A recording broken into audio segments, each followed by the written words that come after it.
ಇಂದು ಸೂರ್ಯಗ್ರಹಣ ಅದ್ಭುತ ಕ್ಷಣಕ್ಕೆ ವಿಜ್ಞಾನ ಪ್ರಿಯರು ಸಾಕ್ಷಿಯಾಗಿದ್ದರೆ, ಸೂರ್ಯಗ್ರಹಣ ಸೂರ್ಯ ಮತ್ತು ಭೂಮಿಯ ನಡುವೆ ಚಂದ್ರ ಬರುವುದರಿಂದ ಒಂದು ನೆರಳು ಬೆಳಕಿನ ಆಟವಾಗಿದೆ. ಇಂದು ವಿಜ್ಞಾನ ಪ್ರಿಯರು ಇದನ್ನು ಸಂಭ್ರಮಿಸಿದರೆ, ಸಂಪ್ರದಾಯ ಪ್ರಿಯರು ಇದಕ್ಕೆ ಭಯಪಟ್ಟು ಮೌಢ್ಯಾಚರಣೆಗಳನ್ನು ಮಾಡುತ್ತಾರೆ. ಭಾರತದಲ್ಲಿ 45% ಸೂರ್ಯಗ್ರಹಣ ಕಂಡಿದೆ. ವಾಟ್ಸಪ್ ಸರ್ವರ್ ಸಮಸ್ಯೆಯಿಂದ ಇಂದು ವಿಶ್ವಾದ್ಯಂತ ವಾಟ್ಸಪ್ ಸೇವೆಯಲ್ಲಿ ವ್ಯತ್ಯಯ ಕಂಡುಬಂತು. ವಿಶ್ವಾದ್ಯಂತ ಮಧ್ಯಾಹ್ನ ಸುಮಾರು 12:30ರಿಂದ ವಾಟ್ಸಪ್ ಕಾರ್ಯನಿರ್ವಹಿಸುತ್ತಿರಲಿಲ್ಲ. ವಾಟ್ಸಪ್ ಮೆಸೇಜ್ಗಳು ಕಳುಹಿಸಲು ಸಾಧ್ಯವಾಗಿಲ್ಲ. ಹಲವರು ಮೊಬೈಲ್ ಸಮಸ್ಯೆಯಿಂದ ಸಾಕಷ್ಟು ಬಾರಿ ತಡಕಾಡಿದ್ದಾರೆ. ಮೊಬೈಲ್ ರೀಸ್ಟಾರ್ಟ್ ಮಾಡಿರುವುದಾಗಿ ಟ್ವಿಟರ್ನಲ್ಲಿ ಹಂಚಿಕೊಂಡಿದ್ದಾರೆ ಮತ್ತು 2:30ರ ನಂತರ ವಾಟ್ಸಪ್ ಸಮಸ್ಯೆ ಸರಿಯಾಗಿದೆ. SC/ST ಮೀಸಲಾತಿ ಹೆಚ್ಚಳ ವಿಚಾರ ವಿಪಕ್ಷ ನಾಯಕ ಸಿದ್ದರಾಮಯ್ಯ ಮಾತನಾಡಿ, ಈ ವಿಚಾರವಾಗಿ 2 ದಿನ ಅಧಿವೇಶನ ಕರೆಯಿರಿ ಅಂದಿದ್ವಿ. ಈಗ ಮೀಸಲಾತಿ ಪ್ರಮಾಣ 6% ಜಾಸ್ತಿಯಾಗಿರುವುದರಿಂದ ಸುಪ್ರೀಂ ಕೋರ್ಟ್ ಇಂದಿನ ಆದೇಶ ಮೀಸಲಾತಿ 50% ದಾಟಬಾರದು ಎಂಬುದರ ವಿರುದ್ಧವಾಗುತ್ತದೆ. ಆದ್ದರಿಂದ ಕಾಯ್ದೆಯಲ್ಲಿ ತಿದ್ದುಪಡಿ ಮಾಡಬೇಕಾಗುತ್ತದೆ. ಅದಕ್ಕೆ ನಾವು ಸಂಪೂರ್ಣ ಸಹಾಯ ಮಾಡ್ತೀವಿ ಎಂದರು. ಮನೆ ಕಳ್ಳತನ ಮಾಡುತ್ತಿದ್ದ 3 ಹುಳಿಮಾವು ಪೊಲೀಸರು ಬಂಧಿಸಿದ್ದಾರೆ. ರಾಜ ಅಲಿಯಾಸ್ ಜಪಾನ್ ರಾಜ, ವಿನೋದ್ ಹಾಗೂ ವೆಂಕಟೇಶ್ ಬಂಧಿತ ಆರೋಪಿಗಳು. ಈ 3 ಆರೋಪಿಗಳು ಬೆಂಗಳೂರು ಹಾಗೂ ತಮಿಳುನಾಡಿನಲ್ಲಿ 6 ಮನೆಗಳನ್ನು ಕಳ್ಳತನ ಮಾಡಿ ಪರಾರಿಯಾಗಿದ್ದರು. ಈ ಹಿಂದೆಯೂ ಕೂಡ ಕಳ್ಳತನದ ವಿಚಾರಕ್ಕೆ ಜೈಲಿಗೆ ಹೋಗಿದ್ದರು. ಜೈಲುವಾಸ ಅನುಭವಿಸಿ ಹೊರಬಂದಿದ್ದ ಬಳಿಕ ಮತ್ತೆ ಕಳ್ಳತನಕ್ಕೆ ಇಳಿದಿದ್ದಾರೆ.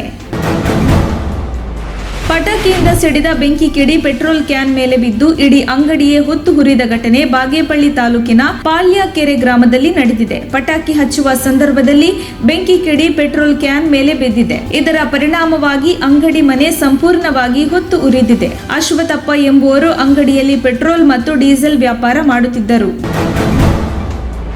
ಚಾಲಕನ ನಿಯಂತ್ರಣ ತಪ್ಪಿ ಡಿವೈಡರ್ಗೆ ಕಾರು ಡಿಕ್ಕಿ ಹೊಡೆದ ಪರಿಣಾಮ 3 ಸ್ಥಳದಲ್ಲಿಯೇ ಸಾವನ್ನಪ್ಪಿರುವ ಘಟನೆ ಚಿತ್ರದುರ್ಗ ಪ್ರವಾಸಿ ಮಂದಿರದ ಮುಂಭಾಗ ನಡೆದಿದೆ. ಹರೀಶ್, ಸಚಿನ್ ಮತ್ತು ಚಾಲಕ ಮನು ಮೃತ ದುರ್ದೈವಿಗಳು ಚಿತ್ರದುರ್ಗ ತಾಲೂಕಿನ ಮೇದೇಹಳ್ಳಿ ಗ್ರಾಮದ ನಿವಾಸಿಗಳಾಗಿದ್ದು, ಈ ಭೀಕರ ಅಪಘಾತ ನಿನ್ನೆ ತಡರಾತ್ರಿ ನಡೆದಿದೆ. ಬ್ರಿಟನ್ನ ನೂತನ ಪ್ರಧಾನಿಯಾಗಿ ರಿಷಿ ಸುನಾಕ್ ಅವರು ಆಯ್ಕೆಯಾಗಿದ್ದಾರೆ. ಕಠಿಣ ನಿರ್ಧಾರಗಳನ್ನು ತೆಗೆದುಕೊಳ್ಳುವ ಮೂಲಕ ಆಗಿರುವ ತಪ್ಪುಗಳನ್ನು ಸರಿಪಡಿಸಬೇಕಿದೆ ಎಂದು ಬ್ರಿಟನ್ ನೂತನ ಪ್ರಧಾನಿ ರಿಷಿ ಸುನಾಕ್ ತಮ್ಮ ಮೊದಲ ಭಾಷಣದಲ್ಲಿ ಹೇಳಿದ್ದಾರೆ. ರಿಷಿ ಸುನಾಕ್ ಬ್ರಿಟನ್ನ ಮೊದಲ ಭಾರತೀಯ ಮೂಲದ ಪ್ರಜೆಯಾಗಿದ್ದಾರೆ. ಬಿಜೆಪಿಯ ಶಿಸ್ತು ಖಾಕಿ ಚಡ್ಡಿ ಹಾಕಿಕೊಳ್ಳುವುದಕ್ಕೆ ಮಾತ್ರ ಮೀಸಲು ಎಂದು ಕಾಂಗ್ರೆಸ್ ಟೀಕಿಸಿದೆ. ಕೆಪಿಸಿಸಿ ಟ್ವಿಟರ್ ಖಾತೆಯಲ್ಲಿ ಈ ಕುರಿತ ಪೋಸ್ಟ್ ಒಂದನ್ನು ಹಾಕಲಾಗಿದ್ದು, ಶಿಸ್ತಿನ ಪಕ್ಷ ಎಂದುಕೊಳ್ಳುವ ರಾಜ್ಯ ಬಿಜೆಪಿ ಯತ್ನಾಳ್ ವಿರುದ್ಧ ಶಿಸ್ತು ಕ್ರಮ ಜರುಗಿಸಲು ಸಾಧ್ಯವಾಗಿಲ್ಲ ಎಂದಾದರೆ, ಬಿಜೆಪಿಯ ಶಿಸ್ತು ಖಾಕಿ ಚಡ್ಡಿ ಹಾಕಿಕೊಳ್ಳುವುದಕ್ಕೆ ಮಾತ್ರ ಮೀಸಲು ಎಂಬುದು ಸ್ಪಷ್ಟವಾಗಿದೆ ಎಂದು ಹೇಳಿದೆ. ಉತ್ತರ ಪ್ರದೇಶದ ಕನೌಜ್ನಲ್ಲಿರುವ ದಕ್ ಬಾಂಗ್ಲಾ ಅತಿಥಿ ಗೃಹದ ಹಿಂದೆ 12 ವರ್ಷದ ಬಾಲಕಿಯ ಮೇಲೆ ಅತ್ಯಾಚಾರ ಎಸಗಲಾಗಿದ್ದು, ಬಾಲಕಿ ರಕ್ತಸಿಕ್ತವಾದ ಸ್ಥಿತಿಯಲ್ಲಿ ಪತ್ತೆಯಾಗಿದ್ದಾಳೆ. ಸಾಮಾಜಿಕ ಮಾಧ್ಯಮಗಳಲ್ಲಿ ವೈರಲ್ ಆಗಿರುವ ಘಟನೆಯ ವಿಡಿಯೋದಲ್ಲಿ ಸ್ಥಳೀಯರು ಗಂಭೀರವಾಗಿ ಗಾಯಗೊಂಡ ಹುಡುಗಿಗೆ ಸಹಾಯ ಮಾಡುವ ಬದಲು ವಿಡಿಯೋ ಚಿತ್ರೀಕರಣದಲ್ಲಿ ನಿರತರಾಗಿದ್ದಾರೆ. ಬಾಲಕಿಯ ತಲೆ ಸೇರಿದಂತೆ ಇತರ ಭಾಗಗಳಲ್ಲಿ ಗಾಯವಾಗಿದೆ. ವಿಡಿಯೋದಲ್ಲಿ ಹುಡುಗಿ ತನ್ನ ಕೈಯನ್ನು ಚಾಚುವ ಮೂಲಕ ಸಹಾಯಕ್ಕಾಗಿ ಪ್ರಯತ್ನಿಸುತ್ತಿರುವುದನ್ನು ಕಾಣಬಹುದು. ಆದರೆ ಆಕೆಯ ಮನವಿಗೆ ಯಾರೊಬ್ಬರೂ ಸ್ಪಂದಿಸಿಲ್ಲ. ಬದಲಿಗೆ ಪುರುಷರ ಗುಂಪೊಂದು ತಮ್ಮ ಮೊಬೈಲ್ ಫೋನ್ಗಳಲ್ಲಿ ಆಕೆಯ ವಿಡಿಯೋ ರೆಕಾರ್ಡ್ ಮಾಡುತ್ತಿರುವುದು ಕಂಡುಬಂದಿದೆ. ವೈರಲ್ ಆದ 2ನೇ ವಿಡಿಯೋದಲ್ಲಿ ಸ್ಥಳೀಯ ಪೊಲೀಸ್ ಒಬ್ಬರು ಅತ್ಯಾಚಾರವಾದ ಹುಡುಗಿಯ ಪ್ರಾಣವನ್ನು ಉಳಿಸಲು ತನ್ನ ತೋಳುಗಳಲ್ಲಿ ಎತ್ತಿಕೊಂಡು ಆಟೋ ರಿಕ್ಷಾದ ಕಡೆಗೆ ಧಾವಿಸಿರುವುದು ಕಂಡುಬಂದಿದೆ. ರಾಜಸ್ಥಾನ ರಾಜಧಾನಿ ಇಟಾನಗರದ ಸಮೀಪದ ನಹರ್ಲಾಗುನ್ನಲ್ಲಿರುವ ದೈನಂದಿನ ಮಾರುಕಟ್ಟೆಯಲ್ಲಿ ಇಂದು ಬೆಳಗಿನ ಜಾವ 4:30 ಸುಮಾರಿಗೆ ಅಗ್ನಿ ಅವಘಡ ಸಂಭವಿಸಿದೆ ಎಂದು ಅಧಿಕೃತ ಮೂಲಗಳು ತಿಳಿಸಿವೆ. ಘಟನೆಯಲ್ಲಿ ಯಾವುದೇ ಸಾವು ನೋವುಗಳು ಸಂಭವಿಸಿಲ್ಲ.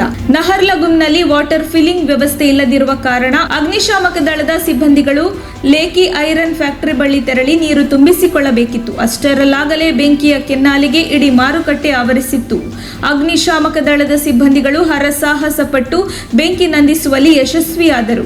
ಈ ಘಟನೆಗೆ ಪ್ರಮುಖ ಕಾರಣಗಳು ತಿಳಿದು ಬಂದಿಲ್ಲ.